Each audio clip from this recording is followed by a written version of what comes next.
Many people ask the question, when is the war in Israel going to end? And is there any openness to compromise when it comes to ending the war? This is a question that was presented in this clip with Piers Morgan and Douglas Murray.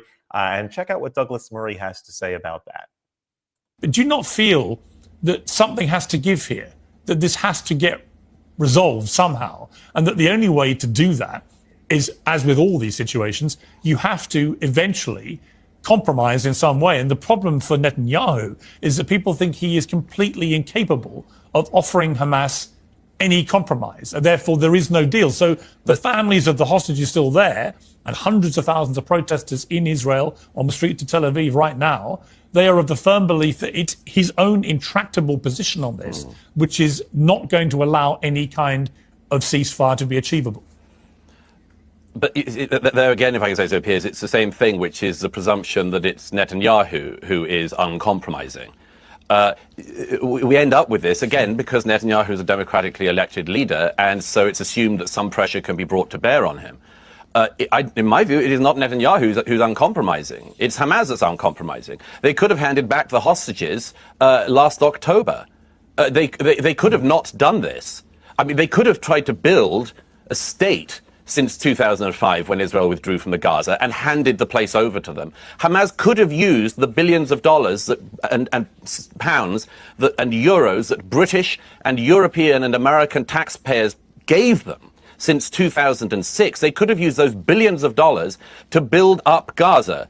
They could have made a booming, in the good sense of the term, Mediterranean paradise. They could have created wealth for their people. But you know what they did? They built down instead of upwards. They built a tunnel network bigger than the London Underground for all of those years, and they squirreled away the money, just like Yasser Arafat did before them, and they made themselves rich. Why was Ismail Haniyeh worth billions of dollars? Why does Khaled Mashal, why is he worth billions of dollars? Why are their children like princelings who live in apartment complexes in Doha? Because they took the money of Americans and Brits and Europeans, and they took it for themselves and kept the people of Gaza in immiseration and poverty. There has been since 2005 a complete counterfactual of what could have happened.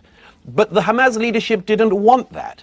They have said themselves they want to use Palestinian children and their lives in order to pressurize the world. These are fanatics. They want the death of their own citizens, in order to get world opinion turned against Israel. Again, how do you negotiate with that? The assumption always is in the West today, because we're so sort of fat and lazy in our expectation that peace is the norm, and that historically it's the norm. We're so full of our own expectations and presumptions that we always think that wars end by some kind of compromise and coming around the table, to use the cliche. They don't. Historically, most wars end because one side wins and one side loses.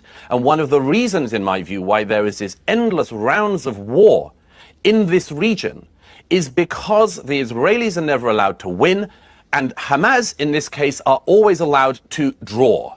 And I think that that is simply to set up the precursor for the next conflict. If Hamas come out of this with a fighting capability, then there will be another round of this war in a couple of years. So when David Lammy and others say what we need to have is a peace deal, I'd say, on what terms?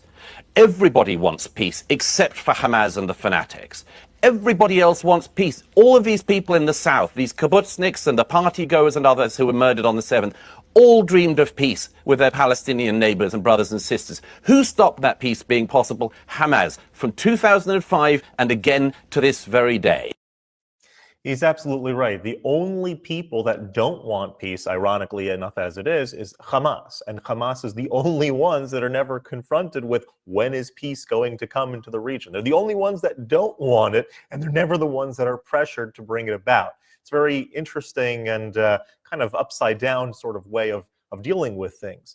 And furthermore, Israel has had multiple ceasefire agreements on the table. There's been many since October 7th that have come to the table. And there's really two conditions that sort of permeate them all. One is that Hamas stop governing the Gaza Strip. The Hamas is no longer the governing power. And secondly, and really should be primarily, return the hostages. There's still many hostages being held in Gazan captivity. Where are they? Give them back. You give back the hostages. You step down from power. Ceasefire today. That's it. If you like this content overall, please hit that subscribe button over in the corner. We'd love to stay in touch with you. Have a wonderful day.